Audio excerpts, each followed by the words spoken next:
నమస్తే అమ్మా. నార్త్ లో ఒక ఇన్సిడెంట్ జరిగింది. అంటే మూఢనమ్మకాలు అనుకోవచ్చు, లేకపోతే దేవుడి మీద ఎక్కువ భక్తితో అనుకోవచ్చు, ఏంటో తెలియదు. ఒక వ్యక్తి క్యాన్ లో ఫుల్ గా పాలు తీసుకుని వెళ్ళి గంగా నదిలో కలపడం జరిగింది. ఆయన అలా కలిపే తరుణంలో ఇద్దరు ముగ్గురు అనాథ పిల్లలు అనుకుంటా పేదవాళ్ళు తపాళ్ళు పట్టుకొని వెళ్ళారు పాలు తీసుకుందాం అని చెప్పేసి. ఆయన ఎన్ని గంగలో పోసేయడం జరిగింది. సో ఇన్సిడెంట్ చూస్తే మాకే ఎలా అనిపిస్తా ఉంటుంది. దీనిపైన మీరేమంటారు?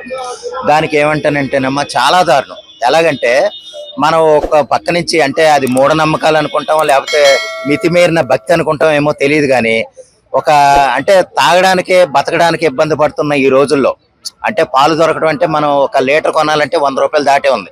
సరైన పాలు కొనాలంటే 150 రూపాయల వరకు ఉంది గేదె నుంచి తీసే పాలు. అటువంటి పాలు కేవలం దేవుడి నిమిత్తం నీళ్లలో పోసేయటమంటే అది పారబోసేయటం అని నేను అనలేను, కానీ నీళ్లలో పోసేసి అది ఎవరికి ఉపయోగం లేదమ్మా. పోనీ దానివల్ల ఏమైనా చేపలు బతికేస్తాయంటే కాదు, పోనీ అలా పోసేయటం వల్ల చేపలు బతికినా సంతోషమే. కానీ ఏంటంటే ఓ పక్క నుంచి ఆకలి కలమటించే పేదలు ఉండగా వాళ్ళ పాపం 3-4 నేను చూశాను. అదే పాల కోసం తెపాళ్ళాలు పట్టుకుని గిన్నెలు పట్టుకుని వచ్చారు. ఆ పాలు పట్టుకుంటే మనం తాగడానికి, అంటే ఆ పాలు కనుక దొరికితే వాళ్ళు ఒక పూట వాళ్ళ కడుపు నిండుతుంది. అంటే మనకి భక్తి ఉండొచ్చండి, కానీ ఏంటంటే ఇప్పుడు దేవుడికి మనకి నైవేద్యం కింద పెట్టాలంటే, లేదా క్షీరాభిషేకం, పాలాభిషేకం ఇలాగ అంటాం. యాక్చువల్గా నీటితో చేసిన అభిషేకం సరిపోద్ది. యాక్చువల్గా పాలతోనూ నెయ్యితోనూ వెన్నతోనూ, లేకపోతే కొంతమంది నేను చూశాను జ్యూసులతో కూడా అభిషేకాలు చేసేస్తున్నారు. అంత భక్తి మనకి మితిమీరిన మూఢనమ్మకాలు అవి. ఎందుకంటే నీళ్లతో చేస్తే చాలు అభిషేకం అనేది చాలు. ఎందుకంటే ఇప్పుడు నెయ్యితో చేస్తున్నాం, నెయ్యి ఎంతో మంది తింటారు కదా, దానివల్ల అభిషేకం చేసి అది కాలువలో పోసేయటం తప్ప అది ఎవరికి ఉపయోగం లేదు. మనకు భక్తి ఉండొచ్చండి, భక్తి ఉన్నంత మాత్రాన మనం అది మూర్ఖత్వంగా ఉండకూడదు. నీకు నీళ్లతో కడుగు, శుభ్రంగా కడుగు, విగ్రహాలు శుభ్రం అవుతాయి.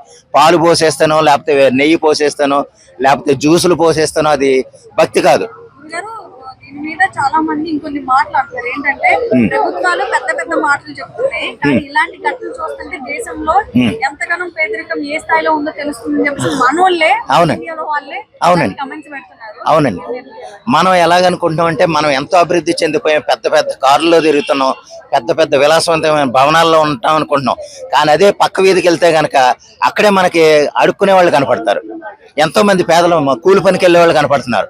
మనం ఒక హైదరాబాద్ సిటీలో గమనిస్తే మోటార్ సైకిల్ మీద వెళ్తున్నారు కదా, అందులో సగం మంది, అంటే 50% ర్యాపిడో, ఊబర్ నడిపేవాళ్లే. అంత పేదరికం ఎందుకు? పక్క నుంచి దర్జాగా ₹1,00,000 ఉద్యోగం చేసేవాళ్ళు అదే బళ్ళ మీద వెళ్తున్నారు. ర్యాపిడో, ఊబర్ తిరిగి అంటే వాళ్ళ జీవనాన్ని, వాళ్ళ జీవితాన్ని, లేదా వాళ్ళ కుటుంబాన్ని పోషించడం కోసం అంత అవస్థలు పడుతున్నారు. పొద్దు నుంచి సాయంత్రం వరకు వాళ్ళ ఇబ్బందులు పడి తిరగాల్సి వస్తుంది.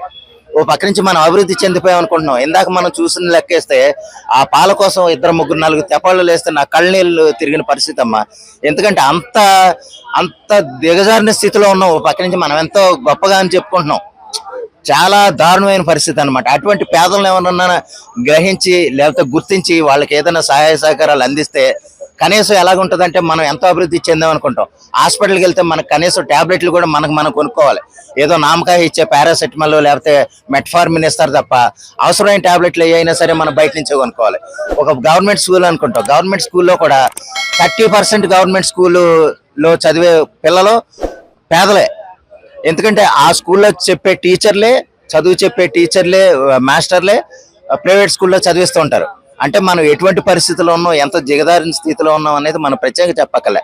పేదరికాన్ని నిర్మూలించాలి అని ప్రతి రాజకీయవేత్త చెప్పినా సరే చివరికి అధికారంలోకి వచ్చాక వాళ్ళ గాలి కొదిలేస్తారు, వాళ్ళ మాటలు గాలి కొదిలేస్తారు. ఇదమ్మా. చెప్పండి అమ్మా, చదవండి. పాలు గంగ పాలు చేయడం అంటే ఇదేనేమో. India is more poor than African, Sudan and Kenya అని చెప్పేసి అవునండి. పేరుకే ధనవంతులు. సో ఇన్స్టా రీల్స్ టైమ్ కొంతమంది స్విగ్గీ అవి అని చెప్పేసి కమెంట్స్ పెడతా ఉన్నారు. మనిషి లేని మనిషి అంటారు, సారీ మనసు లేని మనిషి అంటారు. అవునమ్మా. ఇది ఎలాగంటే ఇప్పుడు పాలు, గంగ పాలు ఇది కరెక్టేనమ్మా. ఎలాగంటే నేను చాలా మంది ఇప్పుడు ఒక గుడి దగ్గర నేను చూశాను, లోపల క్షీరాభిషేకం అంటే పాలాభిషేకం జరుగుతుంది విగ్రహానికి, శివలింగానికి. బయట దాని డ్రైన్ ఉంటది కదా, గుడి పక్క నుంచి వచ్చే డ్రైన్ అంటే లోపల నుంచి వచ్చే నీరు లేదా పాలు అవన్నీ కూడా డ్రైన్ అంటే డ్రైనేజ్ లోకి వెళ్ళిపోతున్నాయి. అవి చూస్తే అంటే నిజంగా మనం ఎంత దారుణమైన పరిస్థితుల్లో ఉన్నాం మనం ప్రత్యేకంగా చెప్పక్కలే. అంటే డ్రైనేజ్ లోకి వెళ్ళిపోయే పాలు దేనికి ఉపయోగం అమ్మా? ఎవరు తాగరు, ఎవరు తాగడానికి ఉపయోగపడవు, పనిచేయవు అసలు. అటువంటిది ఆ నీళ్లతో అభిషేకం చేసి ఆ పాలకు ఖర్చు పెట్టి, అంటే ఎవరైతే అభిషేకం చేయాలనుకుంటారో లీటర్లు బిందులు కొనేస్తారు పాలు. ఆ బిందులు కొనడానికి అంటే బిందు పాలు కొనడానికి ఎంత ఖర్చు అవుద్దో ఆ ఖర్చు 10 మంది పేదలకు ఇవ్వచ్చు. ఆ పేదలు ఎంత ఆనందంగా ఉంటారనేది మనం గ్రహించగలిగితే అందులో ఎంతో అర్థం ఉందండి. మనం ఏదో తేలిగ్గా మాట్లాడుకోవడానికి అని కాదు. నువ్వు నీళ్లతో అభిషేకం చేయి, అక్కడ దేవుడి దండం పెట్టుకో, అక్కడ క్షీరాభి చేద్దాం అనుకున్న డబ్బుతోటి 10 మంది పేదలకి అక్కడ లేదా బయట అడుక్కునే వాళ్ళకి వాళ్ళు ఎంతో ఆనందంగా నిన్ను దీవిస్తారు. నువ్వు చల్లగా ఉండు, చల్లగా వర్ధిల్లని నిన్ను దీవిస్తారు. ఆ దీవెనల కంటే నీకు దేవుడికి అభిషేకం చేసింది నువ్వు గొప్ప కాదు. నలుగురు దీవించేది నువ్వు పెద్దవాడు కావాలి, గొప్పవాడు కావాలని దీవెనలు రావాలంటే మనం ఏదన్నా మంచి పని చేసినప్పుడే. అలా వృధాగా తగలెట్టే డబ్బుల కంటే నువ్వు ఆ డబ్బుల్ని నువ్వు దేనికన్నా వినియోగించినప్పుడు వచ్చే ఆనందం వేరు. అందువల్ల ఏంటంటేనమ్మా, పాలు ఎప్పుడు కూడా గంగ పాలు కాకూడదు. కనీసం నువ్వు ఒక గ్లాసుడు తాగినా సరే నువ్వు పూటకి నీ ఆకలి తీరుతుంది. అందువల్ల ఏంటంటే బిందులు పాలు తగలేయటం అనేది నా దృష్టిలో అది కరెక్ట్ కాదు.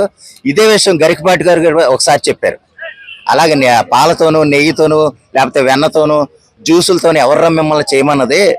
నీళ్లతో చేసిన అది అభిషేకమే.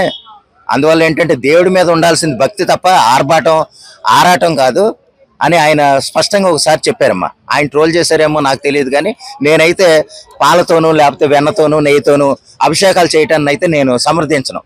దేవుడి మీద భక్తి ఉండాలి తప్ప అది మితిమీరిపోకూడదు. ఓకే సార్, ఇప్పుడు పేదరికం అంటారుగా, మనం చిన్నప్పటి నుండి మేము కానీ మీరు కానీ ఇండియా అనేది ఒక డెవలపింగ్ కంట్రీ అని అంటాం. ఒకవేళ ఫ్యూచర్ లో డెవలప్డ్ కంట్రీ అనేది ఎన్నొచ్చు అంటారా? డెవలప్డ్ కంట్రీ అని మనం చెప్పుకుని అంటాం తప్ప డెవలప్మెంట్ కంట్రీ కాదండి. ఎందుకంటే ఇంకో మాట చెప్తున్నాను నేను. కెన్యా ఉంది కదా, కెన్యా చాలా అతిపేద దేశం యాక్చువల్గా, కానీ మన పాస్పోర్ట్కి అంటే రెట్టింపు వాల్యూతో ఉంది కెన్యా అనేది. యాక్చువల్గా అక్కడ టమాటాలు అమ్ముకుని బతుకుతారని చాలా మంది విమర్శిస్తారు వాళ్ళని. కెన్యా క్రికెటర్లు వస్తే కనుక చాలా పేదరికంలో ఉంటారండి వాళ్ళు. మనకేదో హడావుడిగా ప్లేట్లో వచ్చేస్తారని అనుకుంటాం, కానీ ఏంటంటే మనకంటే గొప్పగా ఉన్నాయి ఆ దేశాలు. ఒక టర్కీ ఉంది, టర్కీ అంటే దొంగలు తిరిగే దేశం అనుకుంటారు ఒకప్పుడు, కానీ ఏంటంటే మన దేశం కంటే చాలా గొప్పగా ఉంది ఆ దేశం. అది మనం ఎందుకంటే మనం డప్పు చెప్పుకోవటం, మనం ఏదో గొప్పగా అయిపోయామని మనం గొప్ప చెప్పుకోవటం తప్ప వాస్తవానికి మీరు ఎందుకండి ఒక సికింద్రాబాద్ రైల్వే స్టేషన్కి వెళ్ళి చూడండి, ఎక్కడ ఎంతమంది ఉంటారో. కానీ ఏమండి నేను పర్స్ మర్చిపోయాను, నాకేమన్నా డబ్బులు ఇవ్వండి. పర్స్ మర్చిపోతే నీ జేబులో ఫోన్ ఉందిగా, డబ్బులు ఉండవా అంటే ఆ డబ్బులు లేని స్థితిలో కూడా ఎంతో మంది ఉన్నారు.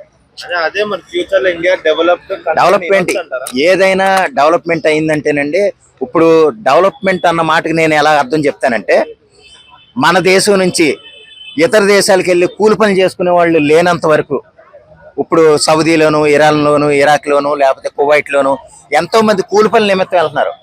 ఎప్పుడైతే మన దేశం వదిలి వేరే దేశాలు కూలి పనులకు వెళ్తున్నారంటే అప్పుడు డెవలప్మెంట్ అయిందని మనం అనుకోకూడదు. వేరే దేశం వాళ్ళు మన దేశంలో పని చేసుకుంటే అది డెవలప్మెంట్, దానికి ఒక విలువ ఉంది, అంతే కదండి.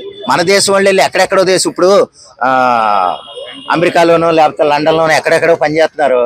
మనం వెళ్ళి పని చేస్తున్నాం అంటే మన దగ్గర పని లేనట్టే కదా. పని లేనప్పుడు ఇంకా మన దేశం డెవలప్మెంట్ అయిందని ఎలా అనుకుంటాం? ఎప్పుడైనా అది కరెక్ట్ కాదండి. మన దేశం నుంచి ఎవరైతే వలస వెళ్ళిపోతారో పనులు దొరక ఎవరైతే వలస వెళ్ళిపోతారో వాళ్ళు వెళ్ళిపోయినంత వరకు మన దేశం డెవలప్మెంట్ అయినట్టు కాదు. ఎప్పుడైతే ఇతర దేశాల వాళ్ళు మన దేశాలకు వచ్చి పని చేసుకుంటారో అప్పుడు మనం గొప్పగా చెప్పుకోవాలి. మన దేశం పేరు చెప్పుకుని ఎన్నో దేశాల వాళ్ళు బతుకుతున్నారా అని మనం చెప్పుకోవచ్చు. అప్పుడు మనం డెవలప్ అయిందని చెప్పుకుంటాం. రావాలి, వస్తుందని మన ఈ పాలన ఇదే విధంగా ఉంటే రాదండి. ఈ పాలన అంటే మనకి రిజర్వేషన్ ఉన్నంత కాలం రాదు. మెరిట్ ఏమో ఇతర దేశాలు వెళ్ళిపోతుంది, స్క్రాప్ అంతా ఇక్కడ ఉంటున్నారు. మెరిట్ ఇప్పుడు 70 మార్కులు వచ్చినట్టు ఇతర దేశాల్లో ఉంటున్నాడు, 35 మార్కులు వచ్చినప్పుడు ఉద్యోగాలు చేస్తున్నాడు. ఏమో ఉపయోగం అది? మెరిట్కి నీకు ఉద్యోగం ఇవ్వవు, మెరిట్ ఉన్నవాడికి నువ్వు ఉద్యోగం ఇవ్వవు, అప్పుడు నీకు ఉపయోగమే ఉంది? నీ దేశం డెవలప్ అవుద్ది ఎలాగనుకున్నావు? ఎడ్యుకేషన్ స్పెల్లింగ్ రానివాళ్ళు, ఎడ్యుకేషన్ అంటే పదం రానివాళ్ళు నీకు టీచర్లుగా ఉన్నారు. ఇప్పుడు ఏం చేస్తావు? అది వాళ్ళకి అంతంత మాత్రం అంత అత్యవసర మార్కులతో పాస్ అయ్యేళ్ళు విద్య బోధన చేసేస్తున్నారంటే కనుక మనం అసలు నమ్మకూడదు. వాళ్ళకి ఏమి రాదు, ఎందుకంటే వాళ్ళ విధానాలు ఎలాగుంటే నాకు తెలుసండి. స్కూల్లో నేను చూశాను కాబట్టి. ఎందుకంటే ఒక విద్యాబోధన అంటే అట్లీస్ట్ టీచింగ్ విధానంలోనైనా సరే రిజర్వేషన్లు పోవాలి. అంటే ఒక మెరిట్ ఉన్నవాడే ఒక టీచర్గా ఉండాలి తప్ప అత్యవసర మార్కులతో పాస్ అయినవాడు ఎట్టి పరిస్థితుల్లోనూ ఒక టీచర్గా ఉండకూడదు.